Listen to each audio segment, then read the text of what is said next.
Hi, I'm Neil Druckmann, creative director. And I'm Troy Baker, I played Joel. And I'm Ashley Johnson, and I play Ellie. So first cinematic here, you'll see as we get to the end, I mean, this opening image, we wanted to match what we did at the end with image of Ellie. Tommy, listen to me. He is the contract. I think it's such an interesting thing to start off with, not only in the past, but also to start off basically. Yeah, that's one of the things we were discussing as we're iterating on this opening sequence, because it used to be, it was all seen through Joel's eyes. But then it became a lot more interesting to think of it as you're seeing it through Sarah's eyes, because Sarah is really kind of, the whole game is about this relationship between Joel and Ellie, but here Sarah kind of embodies what their relationship is going to eventually become. And that was probably one of the hardest roles to cast too, with Sarah. Yeah. There were a lot of people that came in, and I love that this scene was, you know, that was one of the audition scenes. And it was so amazing when Hannah came in that it just, I mean, what you're seeing right now, that was the chemistry, and she was amazing. It's like, kind of like a younger Dakota Fanning. Just, there's an old soul behind those eyes. Yeah, and she could turn it on and off between each take. Yeah, it was crazy. Yeah, she was crazy. She's amazing. It's always a little awkward, right? You have a 12-year-old someone on the set, and you're doing this pretty dark stuff. Especially with the way that we work, too. All right, let's hold off on some of the jokes today, guys. Good. You started helping out with the mortgage then. Yeah, you wish. We were struggling to find which piece to play here. And then Gustavo wrote this thing for the VGAs just to play before we showed the trailer. And right away I heard it, I was like, that's got to go in the opening. This is the theme kind of like the relationship between Joel and his daughter that later becomes the theme between Joel and Ellie. Hallican Drops, Pelican Drops. the name of the band on her t-shirt. And where did you get that? My daughter came up with that. My 2.5-year-old daughter named one of her dolls that. And we're searching for a name for a band. I'm like, I got a name for a band.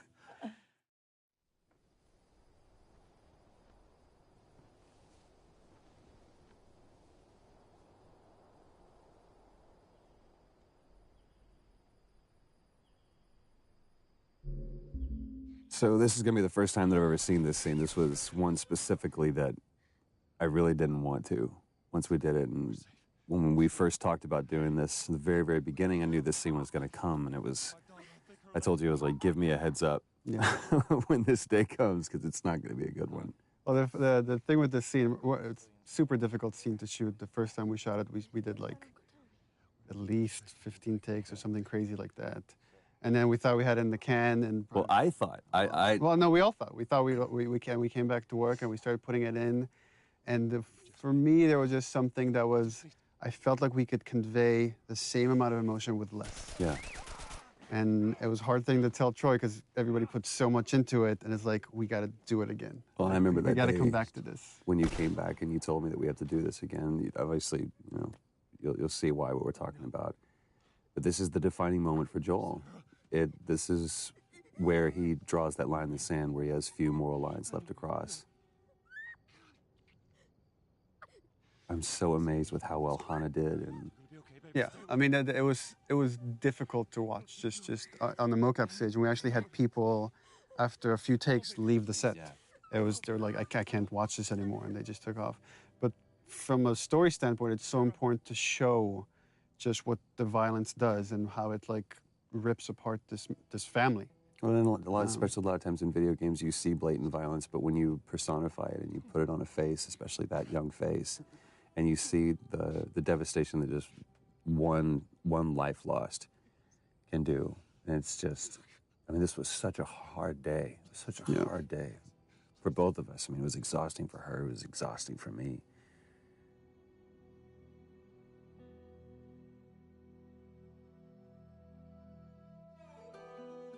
So the opening credits, the thing with the opening, initially we didn't want to do opening credits, didn't even have the idea for this, but the jump felt too sudden to go from Sarah dying to then 20 years later. And making up. We found that when people watch it in succession, they're not paying attention when we start introducing Tess in the world because they're still recovering from Sarah dying. So we're like, okay, well, let's have this opening sequence that can kind of help bridge the gap.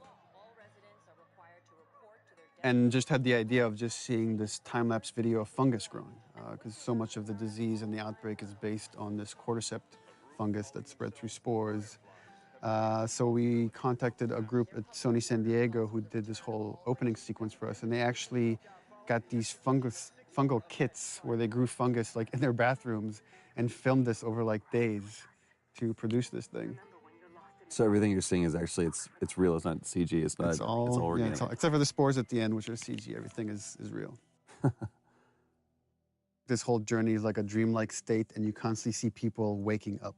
And you see this multiple time with Joel, and it's as if he's like remembering the past. He's always having these bad dreams throughout the game.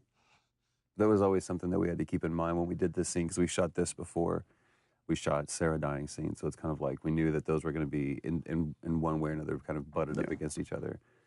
But this is such a great thing. Again, this was in the audition thing that we did when we were trying to find Tess. And when Annie walked in, it was just like she walked in as Tess. We saw a lot of different people for that.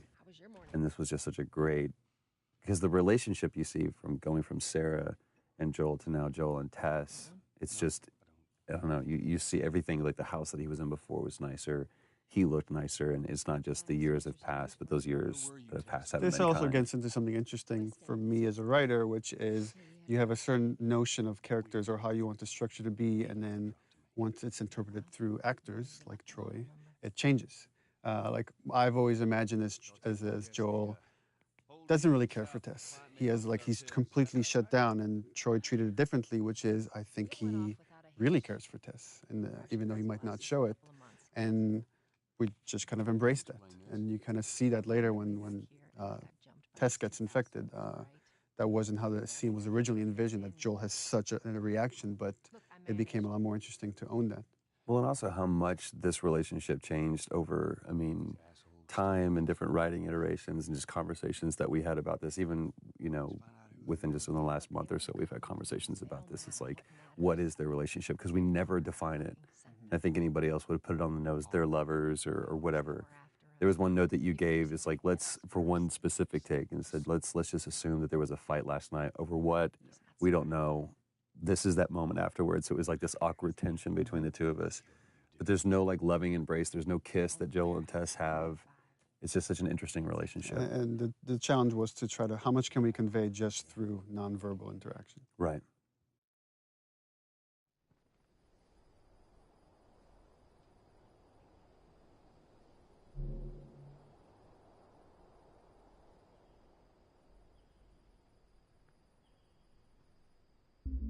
Our first torture scene. And it's with the lovely Robin Atkin Downs, which I was just joking and saying that it's not a Naughty Dog game if Robin isn't getting the shit kicked out of him. He's been in every game since Uncharted 1. And we just put him through the ringer on this one. Poor guy. It was important to show just how far Joel has come, from the father you see in the opening sequence to here is a man that is willing to torture someone to just get But it's what so is essentially interesting. money in this world. Right, but it's interesting because he's like that brutal enforcer. It's kind of like that scene in LA Confidential where he's Russell Crowe. She's running the show. She's the dominating one, and I'm just brought in to be the muscle. She's the brains of the operation. Yeah, clearly. Stop! Quit your squirming. That's all Robin's expressions too. It's so great. They did such a great job with the facial. Yeah, it's important to note also all the facial is hand animated. We don't use any facial mocap. We find that we get better results with our animators. And it almost becomes one-to-one. Yeah. It's just genius. Here it is. Wait for it. Give me a week. I might have done that if you hadn't tried to fucking kill me. Vote of hesitation.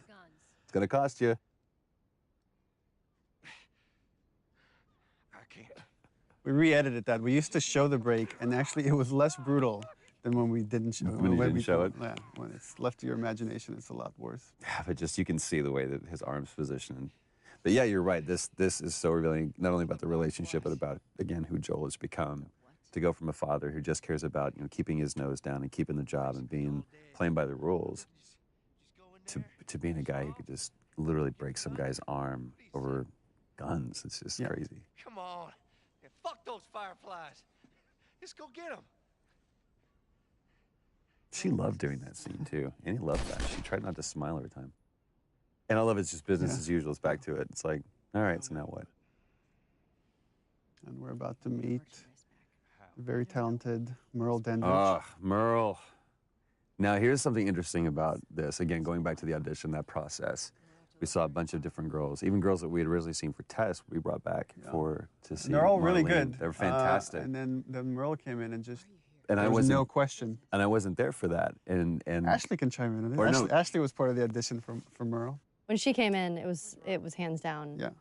It's like, that's Marlene, come on. It's funny that all three of us knew, like right away that, yeah, she needs to play Marlene. But you said we ended up setting up a special thing just for her.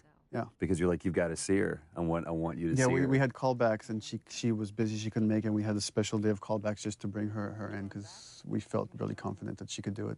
'Cause I felt like she was the only one who didn't play it all either super tough. Or street, yeah. Yeah, she kind of had Yeah, the she perfect really straddled that combination. line. It was so great. But we did that first scene in the audition, literally first take, first scene. And she exits. It's at the very end of the game, and she turns around, she exits, and I turn around, look at Neil. I was like, I just mouthed, "Are you kidding me?" It's like, and I it was mouthed, done. "I told you so." Yeah, she did such a great job. This is another kind of thing that I think is interesting that's happening in video games, where we see two really strong women characters, female characters that aren't being over-sexualized. They're just strong women.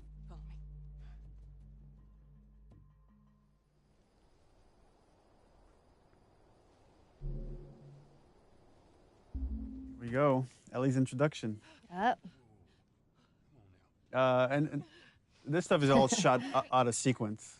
So it's I don't know, maybe you guys should talk about the process of how you get into that state. I'm trying to remember that. I just really like the fact that the first time you see Ellie, you see her knife first. Right. I just think that's You see that kind she's of a awesome. fighter. Yeah. I forgot that was the first time that you saw Ellie. That was the first scene. That just from the get-go, she's fighting. Yeah, and it's not just she's fighting because she really cares for Marlene. That's kind of the crux of this, is that you see these two characters really care for one another. And I love in such a short time you see between Marlene and Ellie, there's this connection that's so important, because that has to carry through to the end of the game when Marlene shows up again. Well, even like just the positioning of the two people. I mean, it's Joel and Tess versus Ellie and Marlene.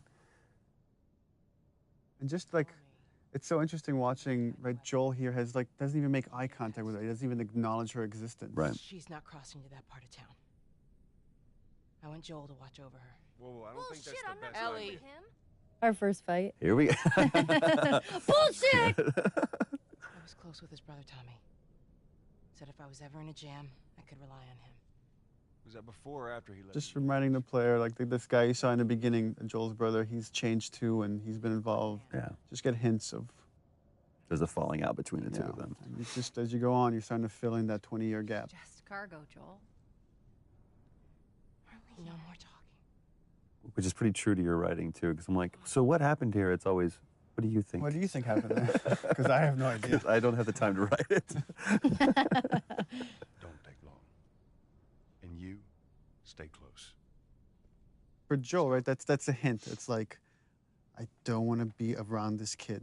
Right. Right, because some subconscious part of him knows I could get hurt here. Is it? First moment alone. What does Joel do? Time for bed. Takes a nap. I'm tired. What are you doing? Killing time. I do really like this scene. Well, what am I supposed to do? I am sure you will figure that out. It's a great moment. It's another one of those moments too where it's like, it just feels like Joel is just always exhausted. Like this world is just bearing down on him. But I love that moment, too, where she points out the watch, where we get to establish that watch that... Yeah, and that's Sarah something gave we me. didn't have in the beginning. That's actually something we inserted after the fact. Not for this scene, but there's another scene where we have that. But I also love, like you said, the kind of the juxtaposition between Joel and Ellie, to where Joel's just, like you said, weary and exhausted, and you have this total opposite, almost antithetical thing of like this naivete and this childlike behavior that's wanting to explore. And it here shows up in this. she's talking about having bad dreams, like the idea that they're both carrying this baggage with them. And it's how they first connect. Look how dark it is. Can't be any worse out there. Can it? What on earth do the Fireflies want with you? Hey.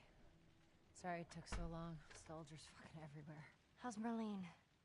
What a great moment. He finally addresses her, finally connects on that level, and that moment's interrupted. Well, it's also the first time kind of Ellie, if you think about it, opens up to him. She's saying, I'm scared, right? That was the subtext of that question. That's true. Go get some guns. Don't do anything stupid. Move. Turn around, on your knees. It's such an interesting thing that we're like 2 hours into the game, and we're still the enemy, if there is one, or just other humans, just other people that are on other sides of the law, but there's no infected, there's no clickers, there's no anything. Look the other way. We can make this worth your while. Shut up. Tired of this shit. What's the ETA? Couple minutes. I love the attention to detail, the rain falling off their faces. She's the one that strikes out first. Then it's interesting how Joel instinctively, when a gun is pointed at Ellie, he acts. Yeah. Again, there's something subconscious that he feels like he has to protect this girl, even if he doesn't realize it yet. Here it is. Jesus Christ. Marlene set us up?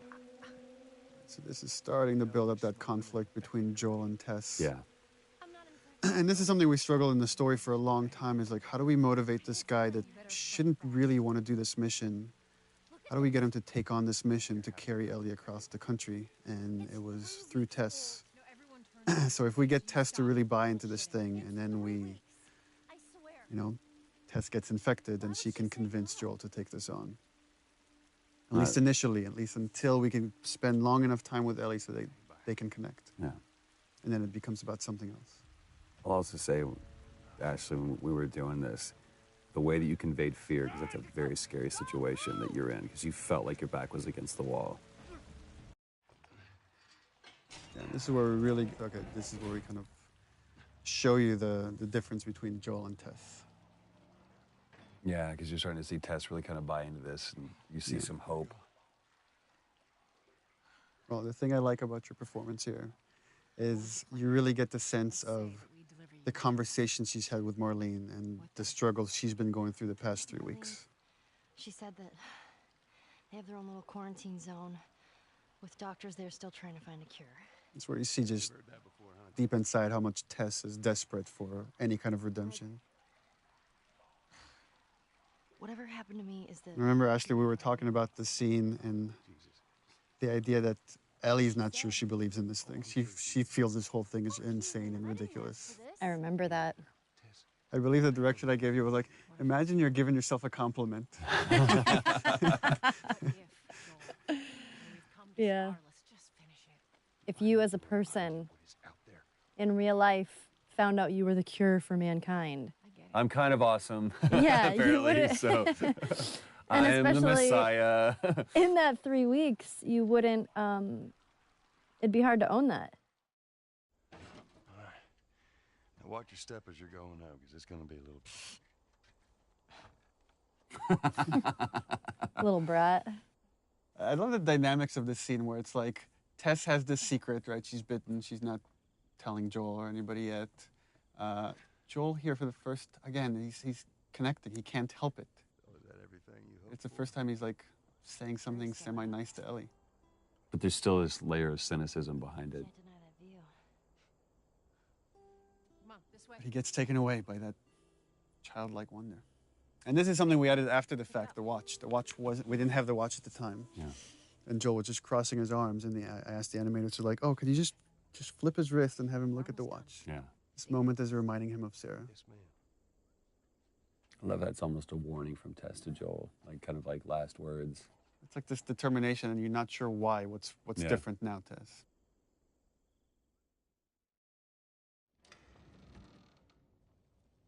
No. No, no, no. Tess's desperation. What happens now? I love, like, and it totally comes across without many words or anything, just through the expressions on Joel's face, which is, I've put up with this long enough. Right. This is over. I've indulged you enough, Tess. This lab of theirs. Oh, she never said. She only mentioned that it was someplace out west. What are we doing here? This is Yeah, not. that calm, pacifying, trying to talk some sense into you. I know that you are smarter than this. Really? Right. Guess what? We're shitty people, Joel. It's been that way for a long I time. love the fact that her character, she knows she's going to die any minute, but she's still holding on to so much hope. Yeah. I'm not That, well, she's different. going anywhere. Right. Look at her bite. The world could still change. And it's kind of this theme that, like, this idea of, I've done all this crappy things, but it's all okay if I could do this one thing right. Right. And that kind of moves over to Ellie. And we see that theme later when Ellie, like, talks about it can't be for nothing. I got to point this out. Everybody else, because this was a part of the audition scene too, everyone else did that "don't touch me." They screamed it out, and I love the way she did that, where it was like that first "don't touch me." And it's just that realization. And I love the fact that Ellie's the one that figures it out, not Joel. Oh, Christ. And again, the back and forth Annie's doing between this freaking badass to such vulnerability and constantly jumping back and forth. And she brought that every take. We're all like, because every take she's like full on crying by the end of it. She's incredible. You're right. She's such.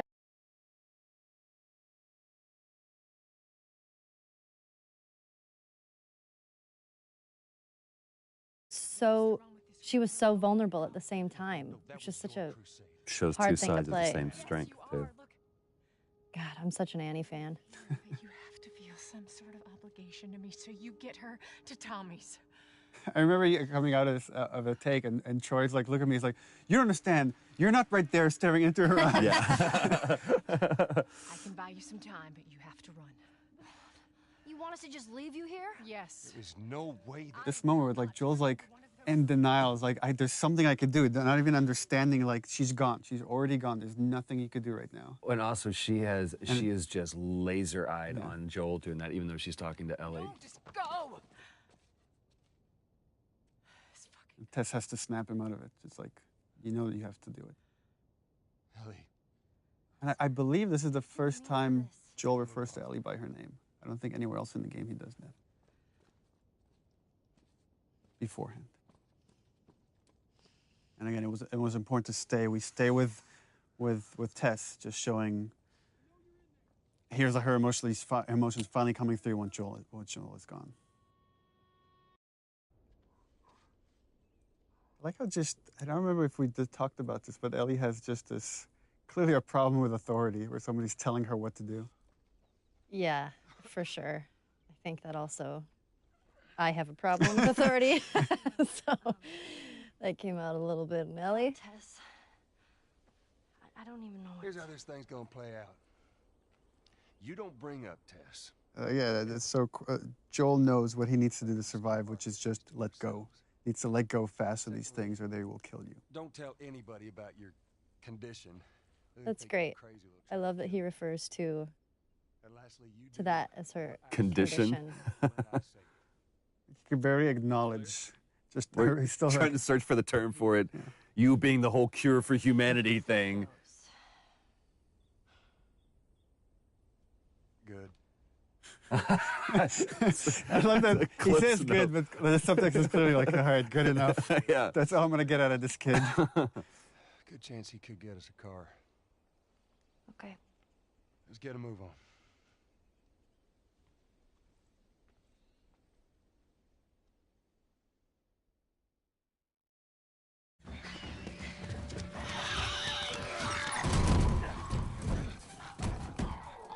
Hey, it's Bill. Lovely Earl Brown.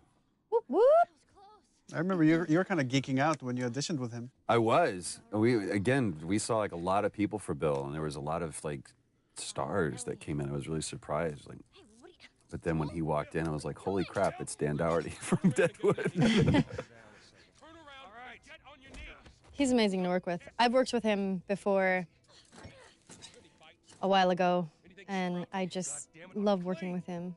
You actually hit him in this scene in the face. That's right. I did. Right there, and we kept it. And he kept going. What a trooper. That's one of my favorite things, is when he goes, am I dead? He was sick that day. Yeah. He was like getting over a cold. I did hit him, and I felt so bad because it was a complete accident. I think I didn't realize my swing was going a lot faster than I thought it was. Of many people that you hit during the shoot of this project. Yeah. Getting it into happens. character.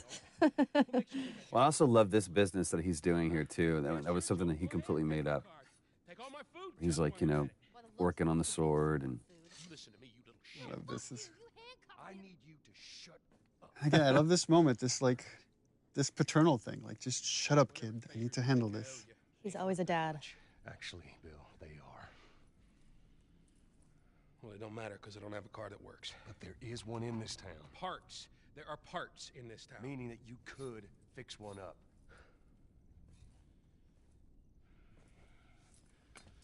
All right. It gives in. And I love just taking that time. Take that pause. All right. It's on the other side of town. Now you help me go gather it, and maybe I can put something together that runs. But after this, I owe you nothing.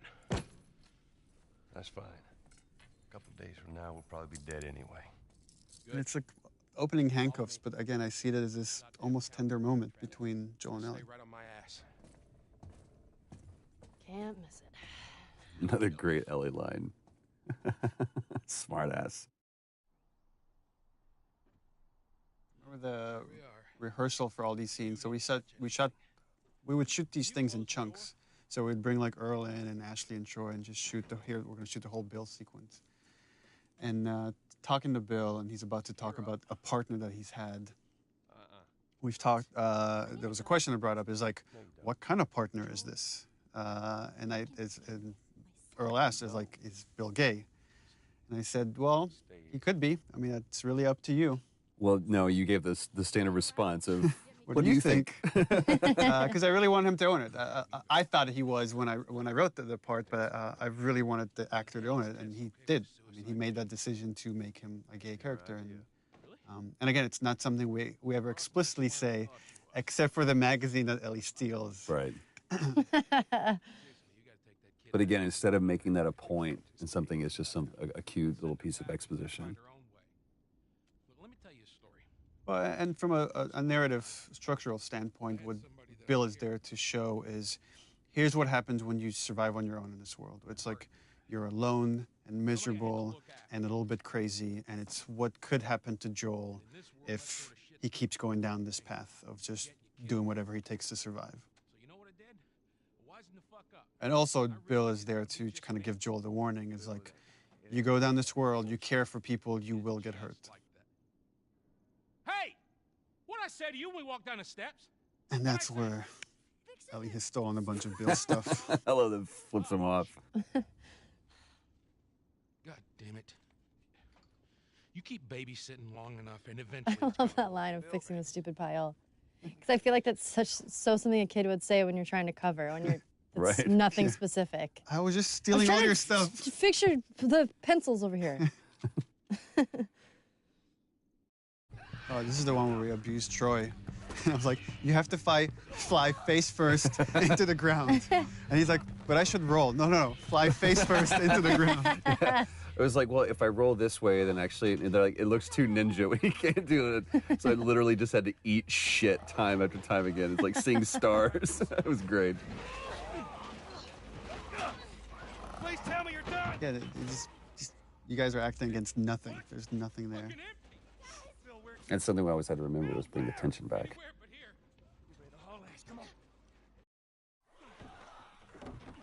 Love too that he closes a glass door like that's gonna do much. Yeah, right. So that worked out well. Oh, the thing I love here is that, well, that Bill constantly brings up Tess, not knowing that Right. Tess is dead because Joel doesn't want to talk about it. Right. But here it gets to Joel. And this is something that you guys actually just improvised. That wasn't in the script, this big fight that happens here. It was much more low-key in the script. Yeah, once he brings up Tess, that was something we kind of keyed in on. Jesus. What, you know this guy or something? Frank. Who the hell's Frank? He was my partner. They're both kind of lying to each other. If you think about the previous scene, right? He mentioned this partner, but almost like I didn't care about him. I let him go, and you realize that's not the truth at all. He Right. really cared for this guy, and this guy probably left him. Right. Yeah. He's got I love how clinical he is about this. here. With that look on his face says everything. Well, that turn too that Earl did with, he realizes Joel's looking at him and he's being vulnerable right now, and he puts the mask back on. Yeah. And I remember like seeing that moment from Earl. I was like, yeah, we cast the right guy. Well, fuck him. And then that turn right there. Which again is kind of why Bill, what purpose Bill serves in the story, is to show that having those moments of emotion, there's nothing he feels, there's nothing but weakness. Get out. Get out. I love it. That relationship between the two of you I was love so it. good. That's Yeah. what was great about the cast, is constantly having to switch from these really serious, dramatic vulnerabilities to playing tough, right? Because that's what you kind of have to do in this world, is let your humanity come out, but then learn when to shut that off to survive. And also, you're seeing it's very subtle here, but you're starting to see this change in Joel, where he's given Ellie more and more responsibility. He's trusting her. Instead of just saying, stay out of my way, he's like, Right. I need your help. This is a good point that, you know, in case people weren't aware of the process. I mean, everyone at this stage, we had such great sets, even though it's kind of rudimentary, but they actually built a truck for us, and we used that truck so many times. But I think this was the last scene that we shot with Earl.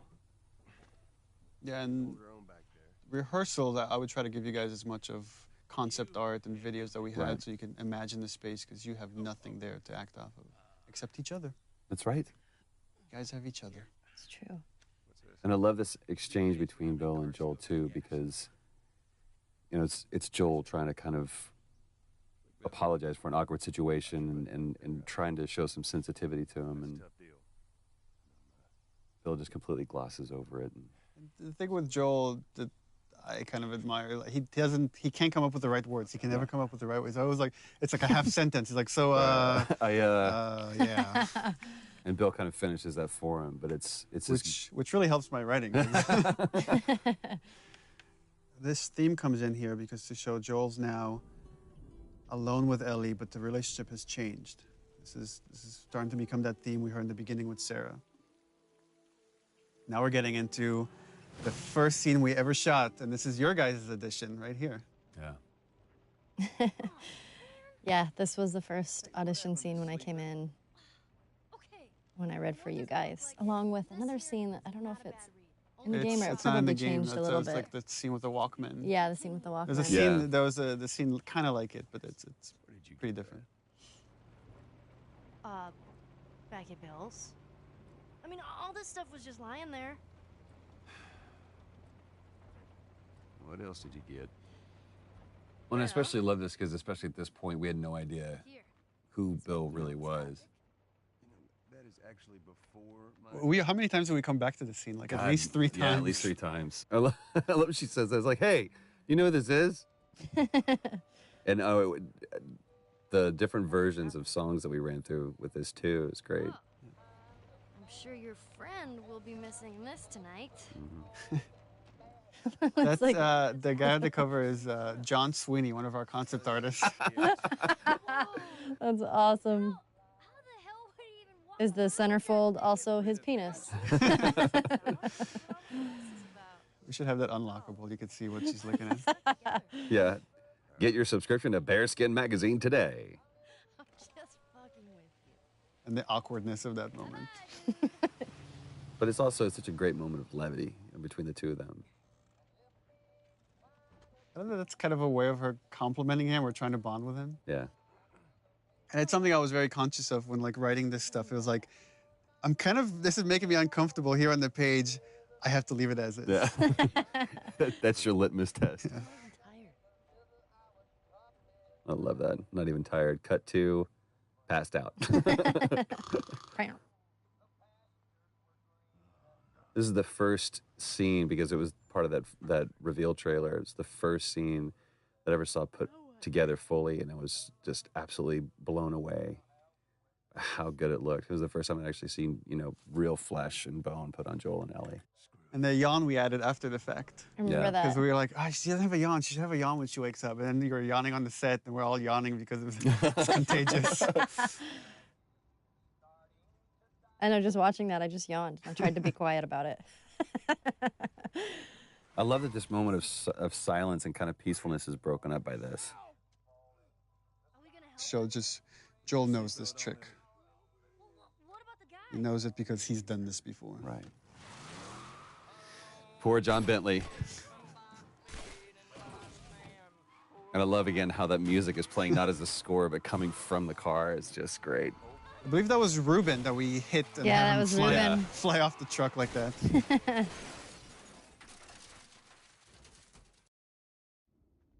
This was also the first really dramatic scene we shot, and it became kind of the touchstone for how the characters should look when they're I feel sick. really pushed. It's so interesting when she's, again, it's this moment of vulnerability when she says, I feel sick, and Joel's, Glad I didn't, right? again, being very didactic and pushing her away. She stands up for herself. This is the first time she stood up for herself. How about, hey, Ellie, I know it wasn't easy, but it was either him or me. And I love that line, Saving my ass. it's either him or me. Come back to that. And he can't do it. He can't admit that she saved his life. Lead the way. So this is, in the story, the first time Joel really is trusting Ellie and seeing her as pretty much an equal to him. He has to rely on her to survive in this world. This is one of the first cinematics that we saw, too, and we just, Yeah. it's still one of our favorites. We keep coming back to it and laughing, because I love this exchange between the two of them. What about me? You stay here. This is so stupid. We'd have more of a fucking chance if you let me help. I am. You seem to know your way around a gun. You reckon you can handle that? Well, I sort of shot a rifle before. He's like, shit, rats, that's it?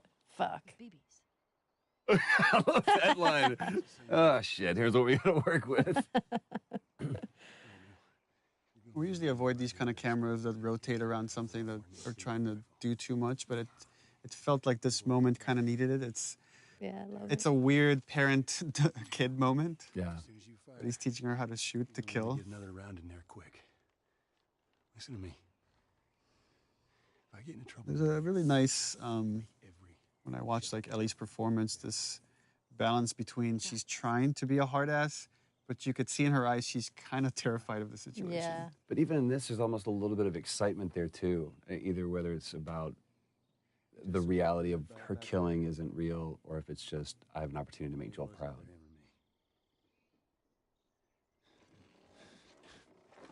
Opening up, opening up. You're welcome.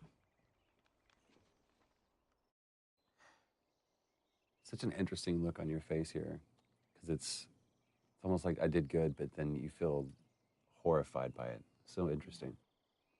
It's like, even though Ellie's used to killing, used to seeing this stuff in this world, it was still important to show this is having an effect on her. Right. And you're going to see that kind of carry throughout the game. Well, it also kind of carries over into this moment as well, too, because I realized what I just put her through. I love the way that, we took that away from her. It's like almost gingerly. It's like, give me that. It's like, you can't really compliment it because... Right. You did just what good. you Yeah, have, there's no yeah. pat on the back.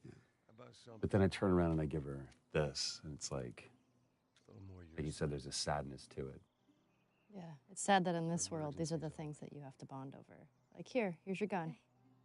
And that's the reward. Yeah. But that nod of understanding is great. Brandon and Najee. There you go. Yep.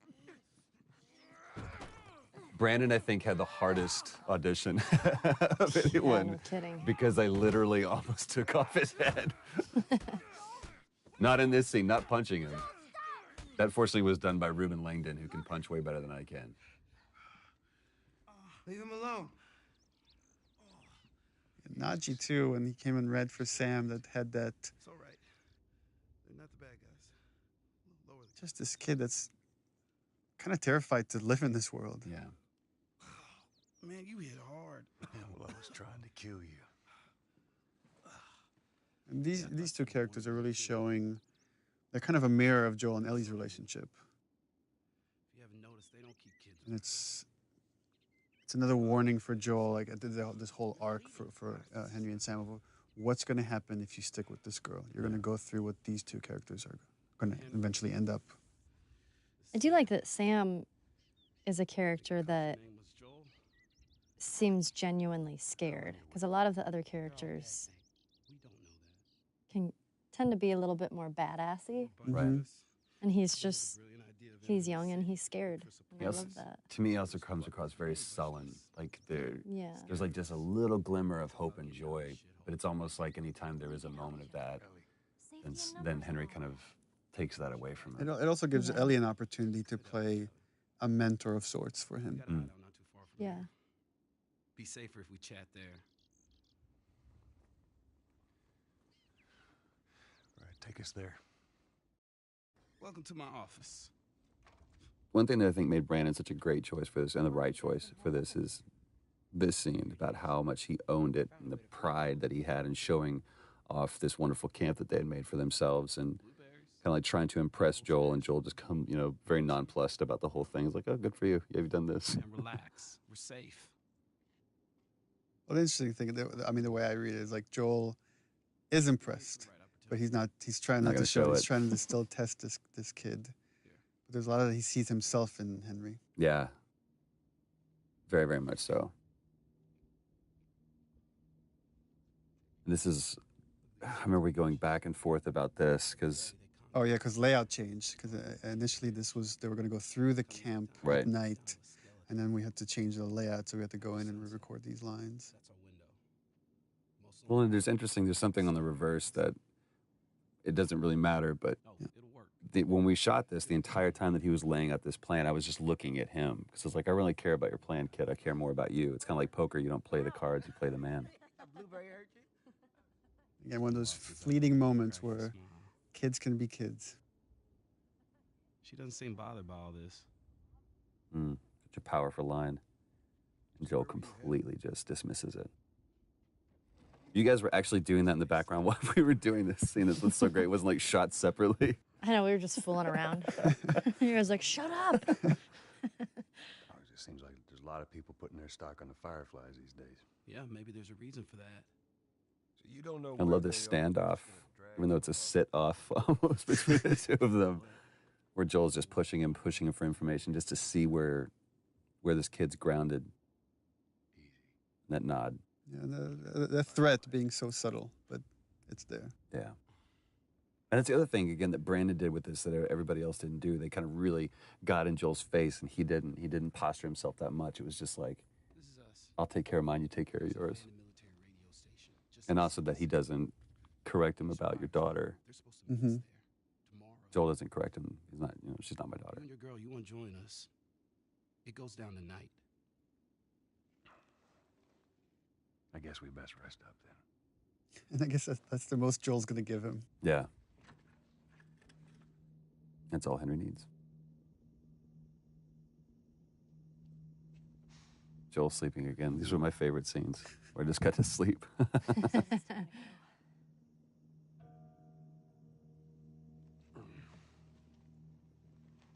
we're going to be moving fast, okay? And the idea of these two pairs that are coming together. And they were such great brothers. Brandon and Aji did such a great job together.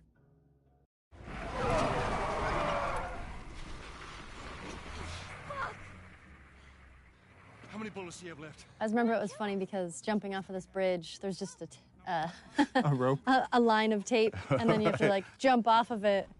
Because we were both stepping over it at first. They're like, no, this is like 50 feet down. I was like, so we got to do a whole thing. It looks ridiculous what we're doing. It's like, with our arms above our head. I know. And this part where you're in the water, we had you on a cart. That's right. And they were like just pushed you around. across mocap stage. It was actually pretty violent being on that. It was. It was pretty scary.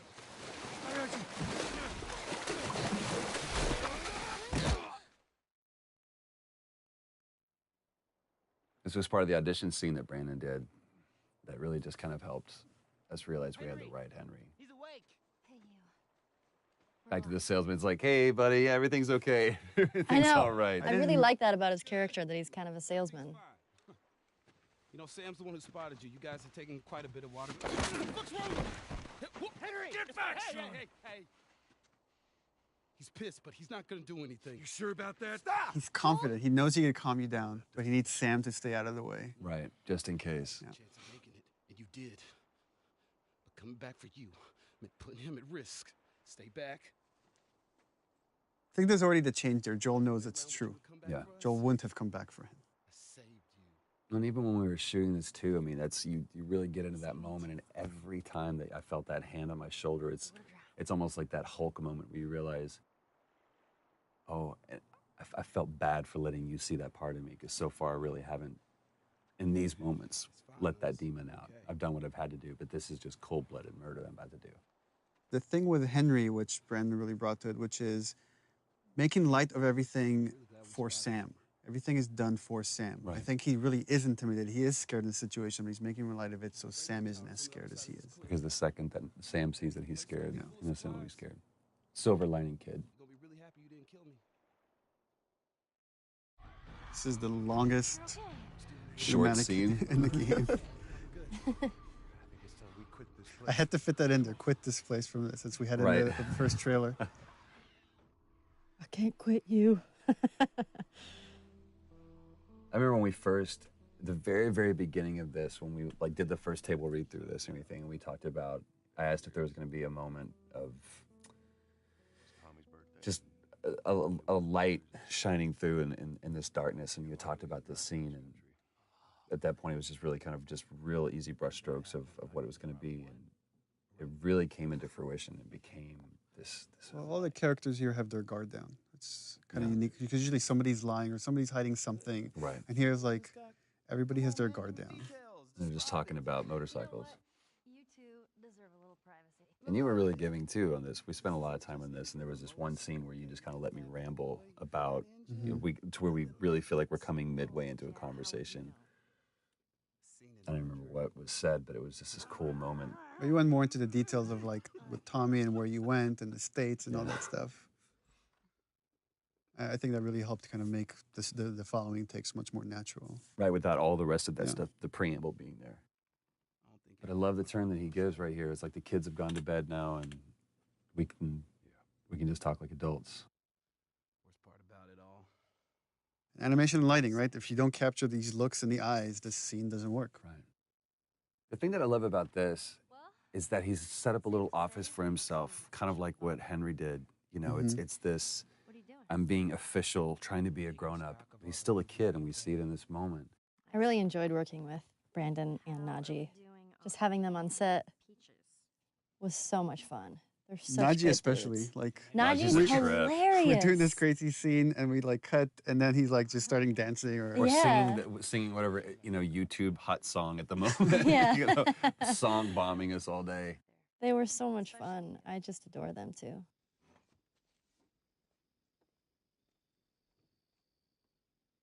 Is everything all right? You got an opportunity to put so much of you into Ellie. That's just because I can't write, so I just listen to Ashley talk, and I was like, oh, that's a good line. Have a good night. That's giving me way too much credit. How is it that you're never scared? It's like Who says that I'm not? putting up the defense, making joke of it, as Ellie does. Yeah. And then seeing when she needs to, because that's the only way she's going to cheer him up. She's going to open up to him. And also, she kind of throws out that bone, like, you know, scorpions are pretty creepy. That's not what I want to talk about. Being by myself. Which, again, all this stuff she's saying here plays into what happens later when she finds out Joel's trying to give her up, giving her away to Tommy. Yeah. Those things out there. What if the And it's people kind of the who same live thing we're seeing with Tess, What if they're trapped to in where one she body and was, control their body? again, she knows what's going on, he knows what's going on, but it's looking externally for some kind of either comfort or hope or answer or something. We're a team now. And then they just always come up empty. Second, guess one thing I'm just thinking about now, which is all the stuff Sam is going through because he's bitten, is probably the stuff Ellie went through when she was first bitten because she thought she was going to turn. And it just happens that she was immune. But so that's what she kind of, Do you think that's true? all these realizations she's had. I go back and forth. I mean, I'd like to believe it. That's a powerful thing for essentially. It's kind of kid to sad because say. that's not what Sam wants to hear. He Right. wants to hear that it's all going to be all right. Right. But she doesn't realize that's what No, he death is terrible. It's a horrible, painful process, and you're all alone. You know. I almost forgot. There. If he doesn't know about it, he can't take it away. All right. This did make me sad because, I'll see you tomorrow. you know, he spent that whole night alone. Mm-hmm. Like, Oh You yeah. know. Henry didn't go back in there. I let him sleep in, just like. Yeah, let him sleep in. Oh. And that was the last conversation he had. And that always made me so sad after I read that. Because I was like, oh. Yeah, I didn't even think about that. And what would have happened if Henry had gone in there? I mean, the fact that Henry wasn't there, I mean, plays into, you know, the culmination of this scene where he's just racked with guilt. I mean, one thing we're very conscious of when putting the story together is we would have these really kind of dramatic moments that change the characters significantly, and then we would cut to some more time in the future. Yeah. And so you don't get to see right afterwards what happened to it, and then you get hints of how this affected the relationship, which is what you get into the next gameplay sequence. And this whole thing is, it's a huge change in Joel here, because now he sees, this is what's going to happen to me. The same thing that's happening to Henry right now is what would happen to me if I'm going to keep going and let Ellie get hurt. Yeah. And it's like, after this moment, he makes the choice, like, I need to give her to Tommy. Oh my God. Sam? Oh no. I have no idea what that would do to a person to actually see that, to have to do that. Yeah, and I remember talking with Brandon about this when he's saying it's all your fault. He's not talking to Joel, he's talking to himself. Yeah. Okay, easy. Yeah, the thing that's cool with this piece, Gustavo's music, is that you're carrying that weight. You're carrying the weight of that emotion of everything just happened onto the next scene, which even though they might not be thinking about Henry and Sam right this moment, but it's just that feeling is lingering going forward.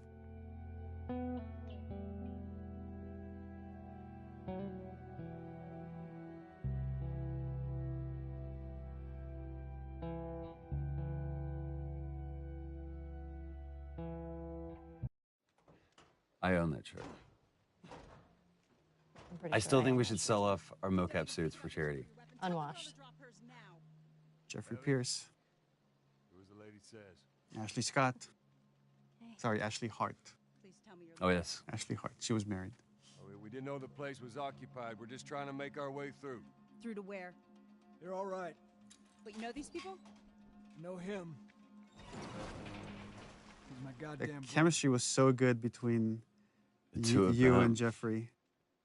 It was amazing how well, and I mean, Jeffrey's just a few years older than me, but it was interesting playing the older brother to him.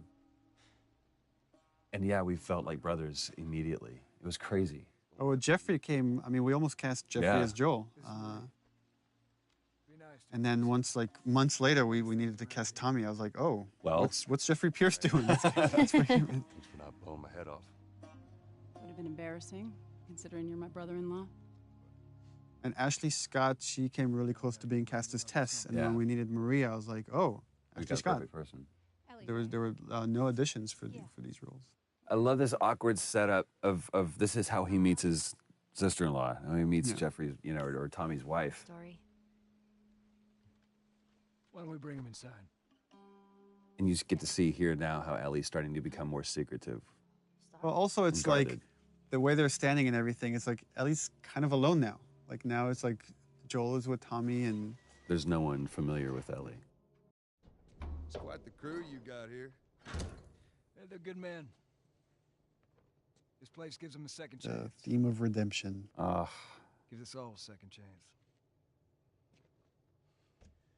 So why'd you leave Boston? We went through this so many times. And each one of them I thought was great in its own little version. It was just kind of like trying to pick the right one. But this is where you get to see. Well, Joel's putting up a front here. I mean, he's trying to. He's pitching his little brother. Yeah. And it's so interesting to see them slip, how they're two different men, but they instantly go back into those roles that they were before. And just by the behavior here, you get hints of what happened in those 20 years. Right. How dark things went.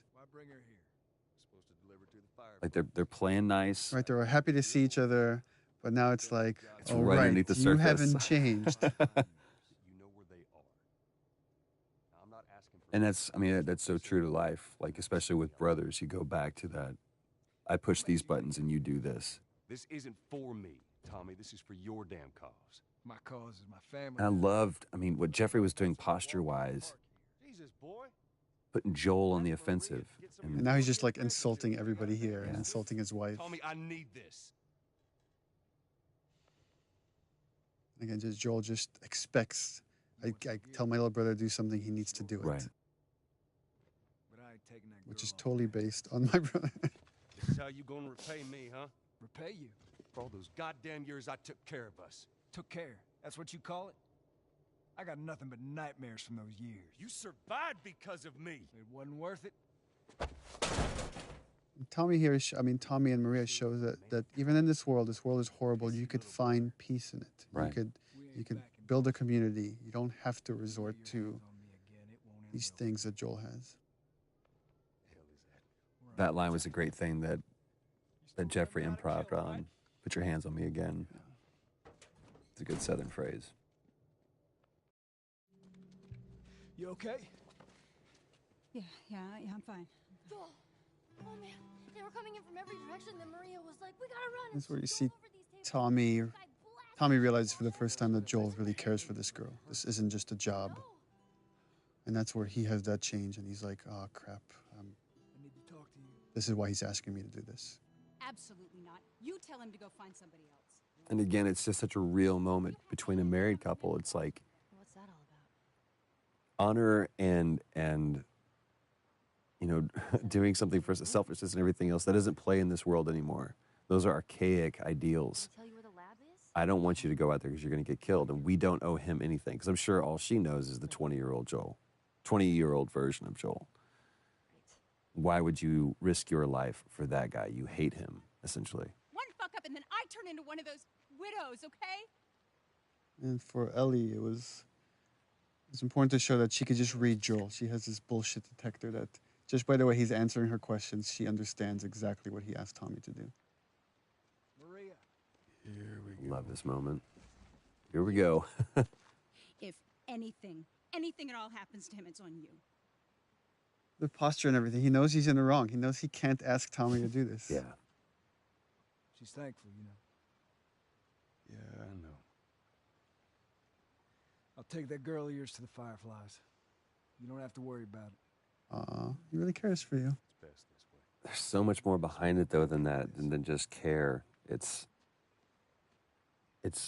Tommy showing that he's the bigger man, that he's the better man. He's allowing his brother to be shallow and selfish. I think he knows what his brother's been through. And he knows why he can't go through that again. Which way? Come on. This is probably my favorite scene. What a long day this was. Boys, movies, deciding which. I honestly think this is one of the best scenes that you wrote, Neil. It's bizarre. Get up. Because it says so much about this world, and especially Ellie, where she's at, and realizing how different and how much of a chasm there is between this world and that. I agree. Goddamn stupid. Well, I guess we're both disappointed with each other then. What do you want? I think I really like about this scene is that they're both kind of, I guess, being selfish in a way, and yet it's coming from a place because they really care about each other. Like, they don't understand that they both have been through horrible things, and they each think what they've been through has been worse. I love that she calls him out on that. What are you so afraid of? How many close calls have we had? Well, we seem to be doing all right so far. And now you'll be doing even better with Tommy. not her, you know. What?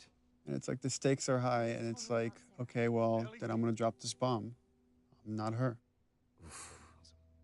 Mighty thin ice here. It's like, how many years has it probably been for Joel since he even, like, Don't bring thought up that about it, name. mentioned it? You have no idea what loss is. I think Joel's thought of that name every day, but I don't think he's heard it said. Has either died or That shove that you gave that was nowhere in the script. fucking except for you. I think that came out of frustration, definitely, because when we had come back and we couldn't find it, and I wasn't necessarily frustrated with you, I was frustrated with us in the scene, and I was like, oh, fuck. It's so cold of Joel to do this, and I've had people on the team ask me to remove this part, that he's being too cold, and I'm like, no, it's like, because she's being so vulnerable and he's having these feelings, he's trying to shut it down. That's why he's being so cold. It was so important for me to keep that in there. When he says you're not my daughter, it's almost an insult. And it's kind of the opposite of what he's feeling.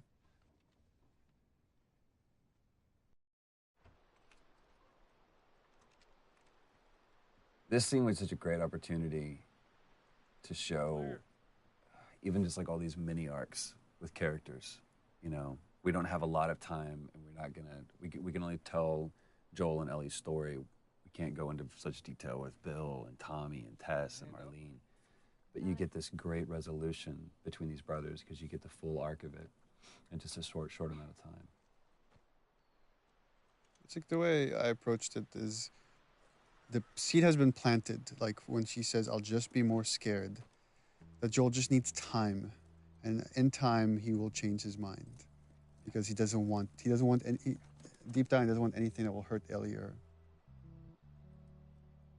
So over there, the idea is just this little horse riding montages. That change is brewing.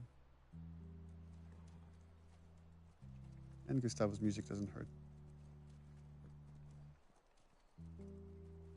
What's so great about how this plays out is there's really nothing happening but just this passage of time. That used to be a level that you played through. And just during production cuts, we changed it. So it actually worked out better. It just became this idyllic idea that you never fully reach. You just see it from the outside. Where is this lab of theirs? It's all the way out, University of Eastern Colorado. Pointing out this moment that there was probably a time when these two used to watch college football together, you know, and calling out, he's like, go Bighorns, you know, for our college that we made up. I want one of their t-shirts so bad, University East Colorado, because Colorado is such a big state. I don't want her coming after me. Sorry for stealing your horse. Well, come back to town. Let's discuss it at least. You know me, my mind's all made up. University, Eastern Colorado. How do I find this lab? It's in the science building. Looks like a giant mirror. You can't miss it. And the idea of offering Joel a place of refuge, a place of redemption. Well, and originally we had some, you know, I think there was a line that I threw in there or something. It was like maybe someday or something. It was just too on the nose. And we ended up saying we don't need that. Yeah. It just needs to be The look is enough. Well, and the offer to me is enough. Mm-hmm.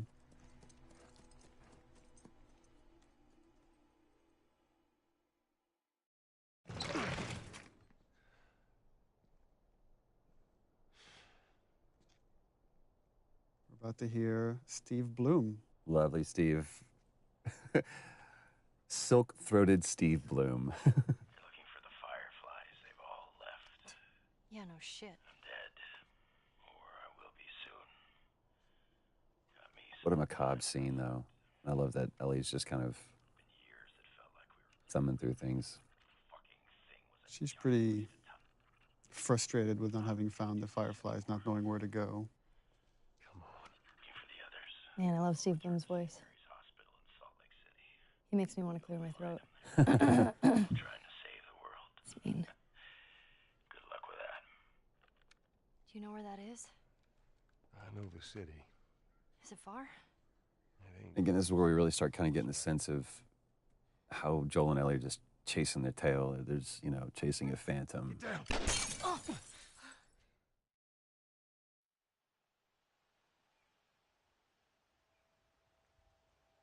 for me, is what I wanted from this is not to overplay it, not to like have Ellie cry or scream or.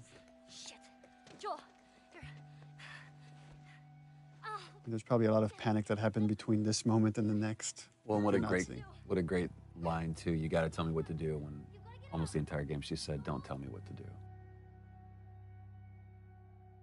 And here is where we've been lying to everybody when we've been saying you don't play as Ellie.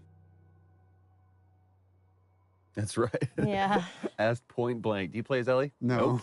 Nope. I know. In this moment, a lot of this project and the story has been constructed around this moment, which is where the roles flip, where now it's Ellie that has to protect Joel and essentially bring him back to life. Bye-bye, Bunny. It's a pretty cool reveal too. To pan up. And there's Ellie as the hunter. What we wanted here is also is like, you don't know exactly what happened to Joel, what's the state, how much time has passed. Poor buddy. But the way that she's doing that, you can see that she's been doing this for a while. You'll just startle it.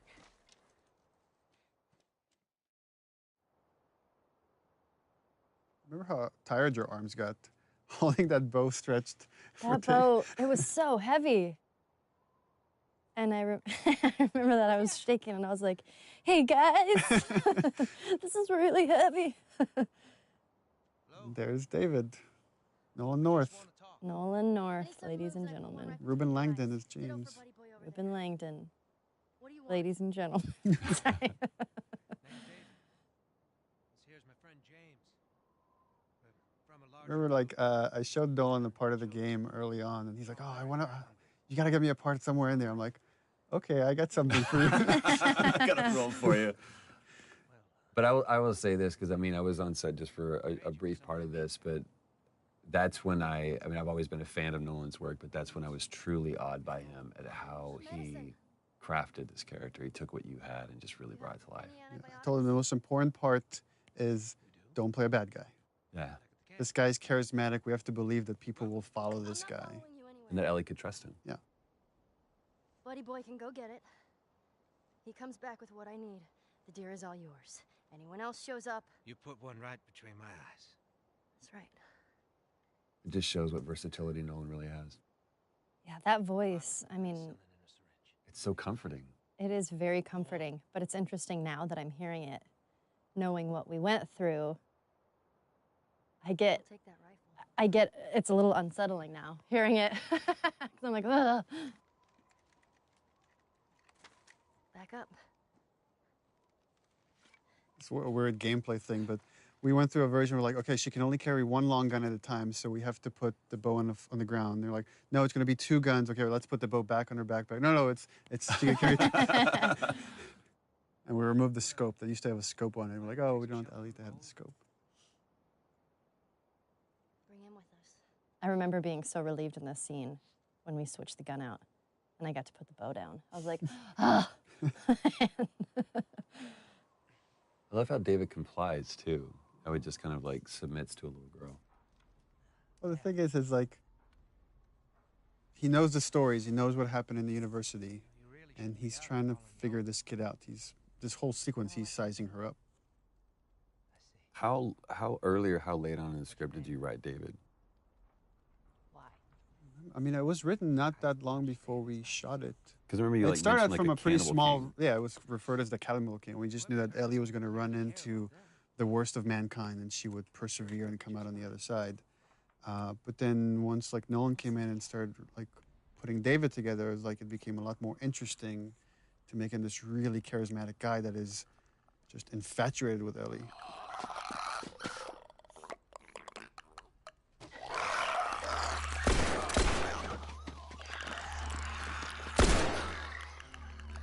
Now when things get real, you see who kind of glimpses of who he really is.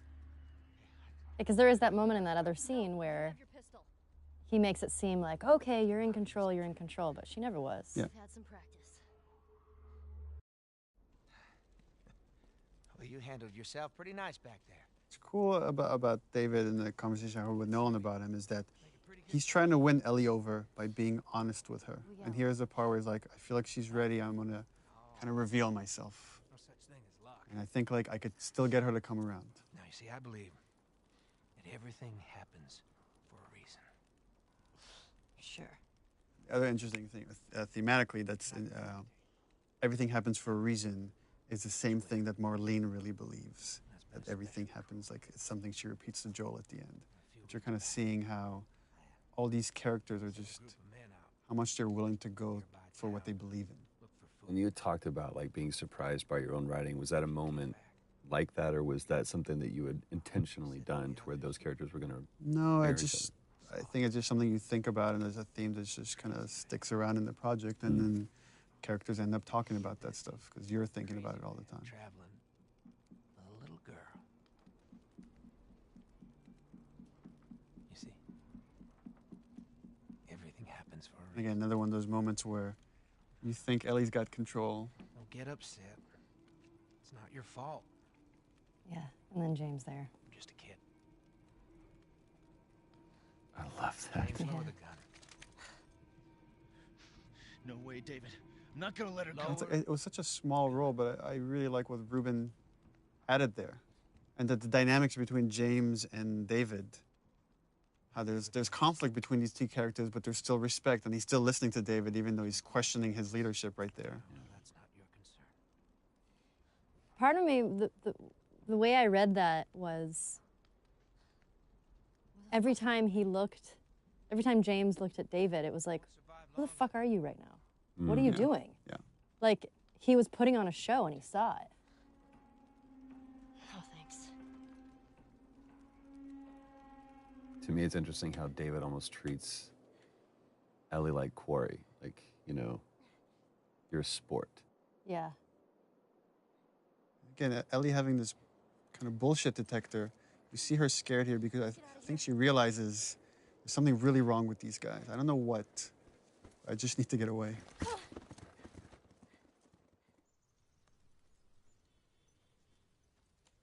It's interesting from watching this, though. I would completely believe David. I'd follow that guy. It's crazy. It's because you're a cannibal. This little moment, this breath before going to see what's downstairs. And again, for players, it would have been like a while now since they've seen Joel. Joel? Once again, Joel's asleep. I only managed to get a little bit of food. I love how these roles have switched, too.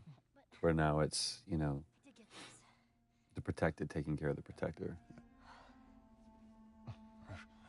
Move your arm. It used to be open, and then we're like, oh, we should probably stitch that It up. was also on the other side. We had to come back and reshoot it, too. Oh, continuity. Actually, this one, I remember we shot this one again because this is going Naughty Dog method. Everybody can like say the 2 cents. Amy Puckett, one of our coordinators, said, where's Ellie's backpack? And we shot it without thinking about Ellie's backpack.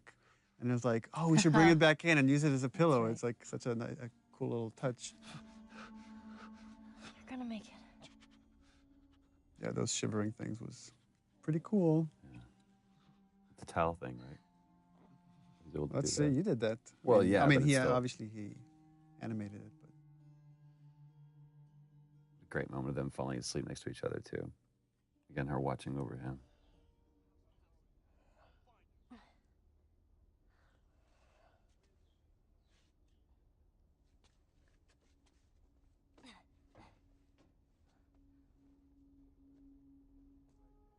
To me, you really get a sense of the oppressiveness of the world with all the introduction with all of these different kinds of enemies. It's like you feel like you're fighting this multi-front battle. It's not just these are the bad guys, and it's so clear.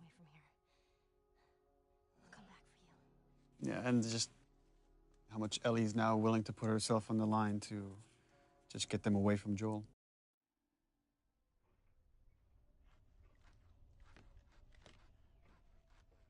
Wakey, wakey.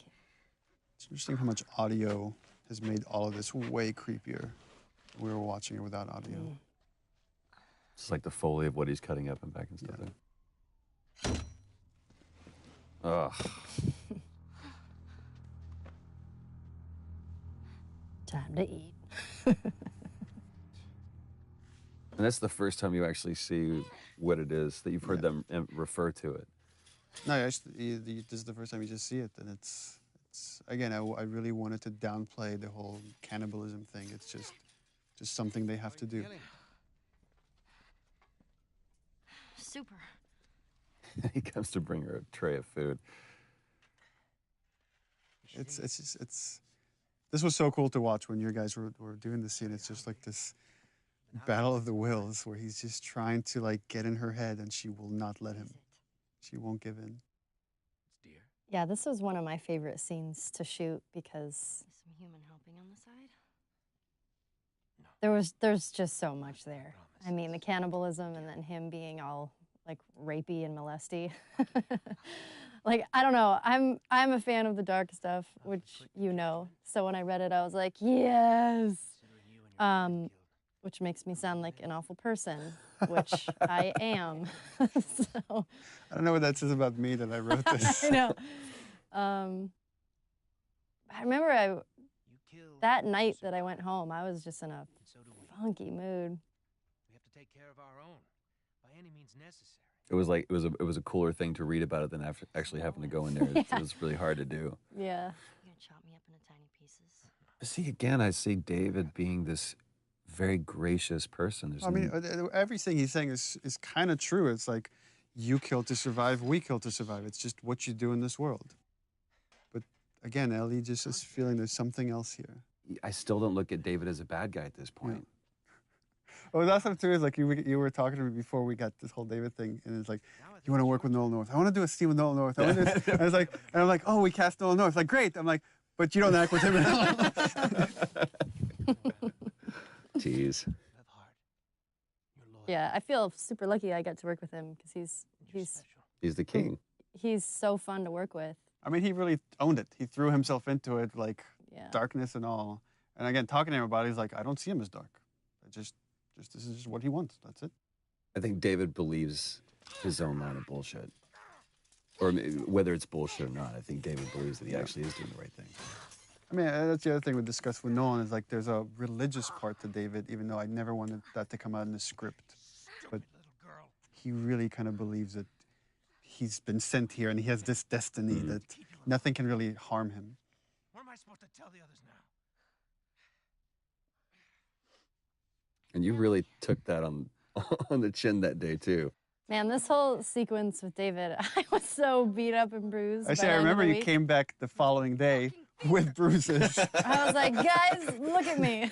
I had bruises We're like, everywhere. oh, that looks bad, but we're making a gonna game do some now. more this Yeah.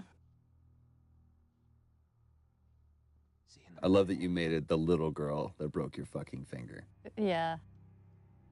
That was a good call, Neil. Well, he calls her stupid little girl, so she throws it back in his face.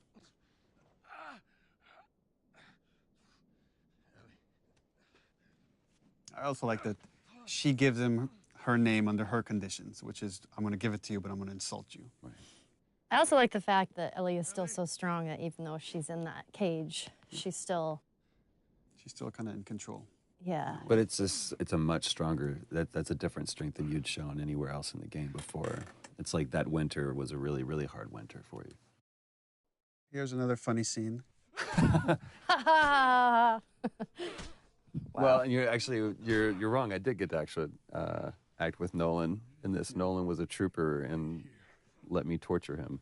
Although we did record over his lines with Liam O'Brien. That's right, the lovely Lob. The lovely Liam O'Brien. This actually is my favorite scene in the game. Is it really? And it, after I saw you guys shoot it, and then when I saw the animation and everything, I was like, I just love this scene. What is it about it you love so much? I love that Joel is just quietly violent. And that you pop off the guy's This is his kneecap. job, right? This is what he's good at. Yeah. And it's also for me, when we talked about this, it's like Joel going back to this, like, all right, you want this guy? I'll be this guy. We've spent almost the entire game for him to stay away from being that guy. But in this, it's like, I still know it's like how we're to going fuck you back up. to the moment in the beginning we saw him with Robert and Tess. Yeah. This is what he does. This is what he's done in this world. Yeah, it's a no-brainer. He's good at it. Chokes him out and breaks his neck right there. all for the benefit of that guy. And it's like, if there's any like notion that someone has hurt Ellie, then I'm gonna make every single one of you guys pay. That's all right. I believe him. No, wait! And actually, this is the scene where I think he got beat up the most. Yeah. Where you did? Yo, yeah. Yeah. I had bruises over my whole entire body. It was ridiculous. Yeah, this wasn't stunts. This was you. Yeah. I warned you. The thing that I love about this scene is how much Ellie's using her brains and her physicality, like everything, to like get out of this situation. Right there. Roll up my sleeve. Look at it! I'll play along.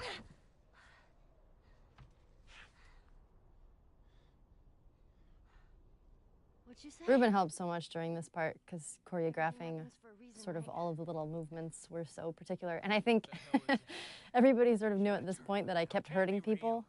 So Ruben was like, you have to give her the foam knife because she will hit me.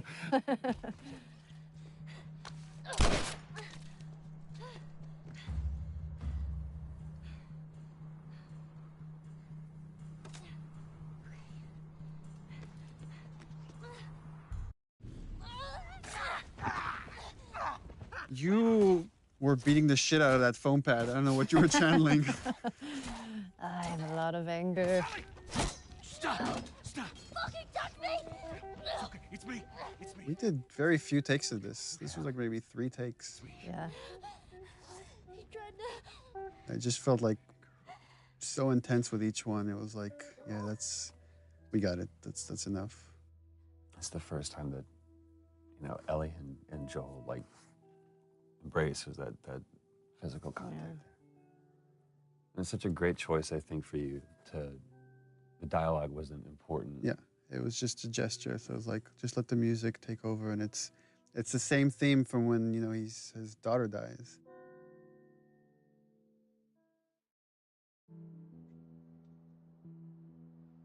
This was the scene where you got the most emotional. You almost cried in this scene. Oh, that's right.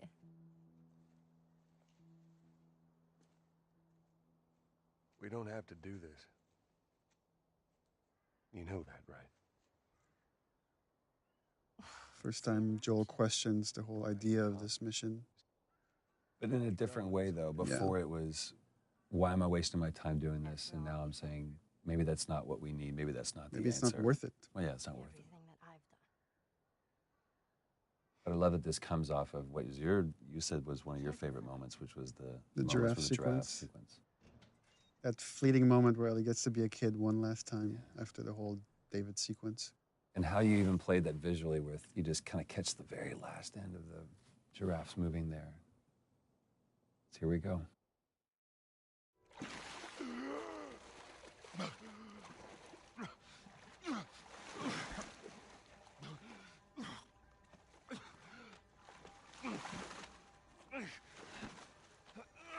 Oh, Ellie's dead. I'm sure it was such an intentional thing to call back to the very beginning, to where Joel finds himself in this situation again, and after everything that we've been through, it's like I won't go through this. And Hands in the air.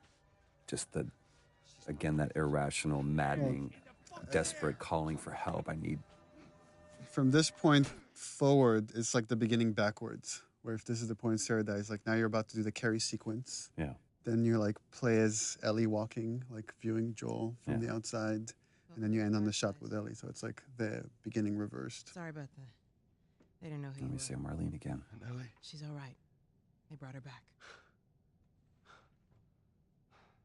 The discussions I had with Merle about this scene is, again, her desperation to find someone that will understand, that will empathize with her decision to kill Ellie to save humanity. And she's hoping she could get that out of Joel because he's the only other person that has cared for Ellie the way she has. And she can't get it out of him. I just think it was such a great way to bookend. They're going to start and begin with Marlene, and it's so great that they were able to capture just the strength that she has, even when she was sitting in that chair. Yeah. And again, she's completely empathetic, even though she's supposed to be antagonistic. It's a very similar line to what David says. You don't have to worry about her anymore. We'll take care of her. I worry. Just let me see her, please. You can't. She's being This prepped is for one I've surgery. always seen Joel in the most parental role. Surgery. The doctors tell me the cordyceps, the growth inside her, has somehow mutated. It's why she's immune. Once they remove it, they'll be able to reverse engineer a vaccine. Yeah, her performance here was just stellar. So flawless. It does. I remember talking with the music guys that were putting a lot of Gustavo's music in. And the first few passes were, there was this dark music that was playing here once Marlene reveals that Ellie's going to die. And I was like, we can't play Marlene as bad because she's not bad. She's not. I mean, she's trying to save everybody. And if anything, I told them, was like, you can go dark with Joel. Because again, when Ellie's life is on the line, Ellie's in danger, he lets himself slip back into the murderer, the killer, right, however you want to view it. It's so interesting. I wonder how many players, like, especially in this moment right here, how many sided with Marlene and how many think that Joel was actually the wrong one. It's like, dude, listen to what she's saying. At the same time, this is the theme of the game for me right here. Is as a father, you will kill everybody else to save your kid, and that has always been kind of the through line for me. Is Joel's willing to go to the end of the line, meaning sacrifice humanity to save Ellie. Again, Robin Atkin Downs. Guess what's going to happen to him? But this was so cool, too, because, I mean, we've seen all the way through both cinematic and gameplay, you know, Joel was able to take on everybody, but just this moment of resolve that I'm going to wait for my moment. And it almost looks like he's a beaten, defeated person. Give me an excuse. And that grimace right there, it's like, no, he's not. Which way? Yeah, again, the way you've interpreted Joel is like a man who lets his emotions get the better of him here has to keep them in check. You see how, like, he wants to destroy this man and everybody here for what they're doing to Ellie, but he has to wait. He has to catch the right moment. I said keep walking. Bam. Where's the operating room? And again, just such a brutal scene. There's no threat here. It's just time. Time is the threat.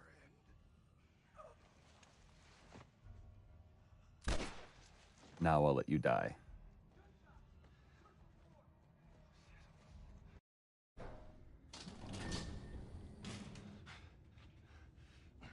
This scene used to originally be all in the operating room. And Joel wasn't carrying Ellie. He killed Marlene and the doctors in the operating room. And then Peter Field, designer, just kept bugging me. He's like, I feel like we have to play this part. It's, you know, you have to carry Ellie out yourself. You can't just be like hinted at.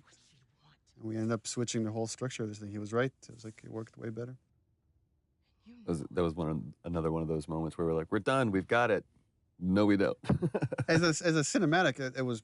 I thought it was perfect. But as a bigger part of the game, it was weaker than letting you play through some of it. She won't feel anything.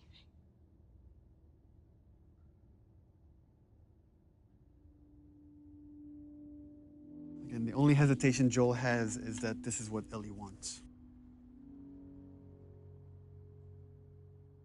And it's such a great decision to show, just cut to this, give the audience, the player, just one last moment of, well, what did he choose?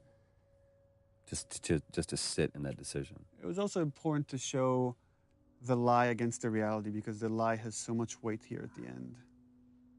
Throughout the game, Joel has never lied to Ellie. He might have disagreed or he might have dismissed her, but he's never outright lied to her. What happened? And for me, this was the moment I decided to lie. We found the fireflies.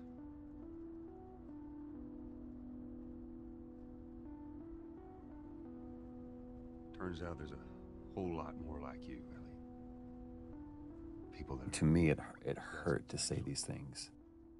ain't done a damn bit of good because once Ellie started believing that I actually had something, that I was someone, you're basically telling Ellie, you're not special, you're not important, and everything you've done was for nothing. I'm taking this home. Yeah, in the first few versions of the scenes, there's like Ellie had all these questions like, what happened? Why? Who was there? Why would they let you take me out with the gown still on? And it just was better if she said nothing and she just turned her back to him. And again, just to show how far Joel's willing to go to remove any threat for Ellie. I mean, we had talked about this before where, you know, she obviously has that bullshit detector. Mm-hmm. And I just felt like I knew you were lying. You know, I feel like Ellie knows you're lying.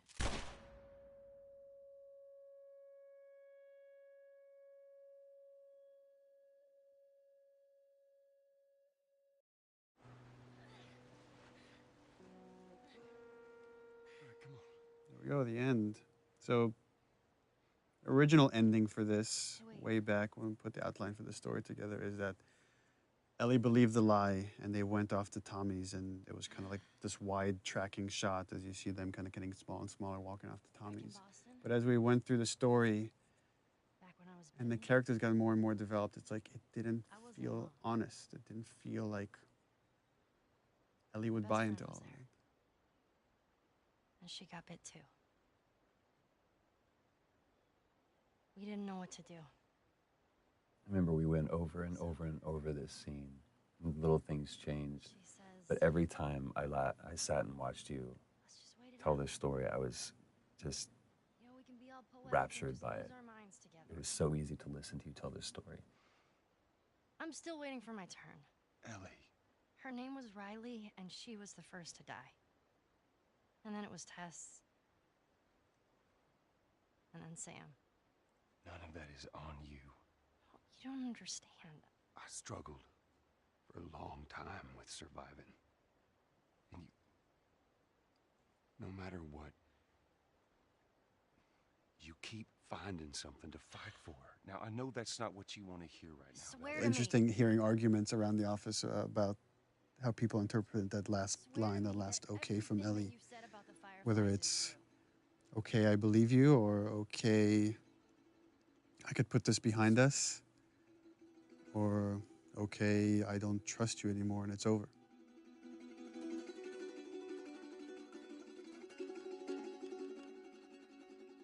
Okay.